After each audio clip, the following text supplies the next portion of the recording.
చూడండి ఇక్కడ బండి ఒకటి బ్రేక్ డౌన్ అయినట్టుంది, గానే ఊడిపోయింది పూర్తిగా.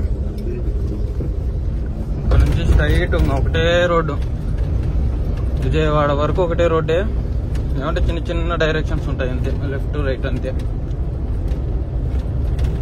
మొత్తం కొండ ఇదంతా, లెఫ్ట్ సైడ్ రైట్ సైడ్ మొత్తం కొండే. సో గాయస్ మనం ఇప్పుడే వచ్చేసి మధ్యాహ్నం ఇప్పుడు 2 అవుతుంది అనమాట టైము. ఇప్పుడు వచ్చేసి మనం కనిగిరి అనే ఊర్లో ఉన్నాం అనమాట. బ్యాక్ సైడ్ కనిపిస్తుంది హోటల్, ఒక చిన్న హోటల్. అక్కడ వచ్చేసి మనం బిర్యానీ అయితే తినేసినాము. బిర్యానీ తినేసి టైర్స్ అన్ని ఒకసారి చెక్ చేస్తున్నాం అనమాట, ఎట్లా ఉన్నాయి ఏం కథ అనేది.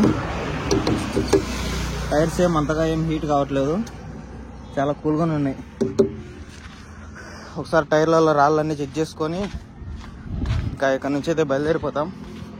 ఇప్పటికి నాన్ స్టాప్గా 200 కిలోమీటర్స్ కొట్టినాను, ఎక్కడ ఆపలేదు బండి.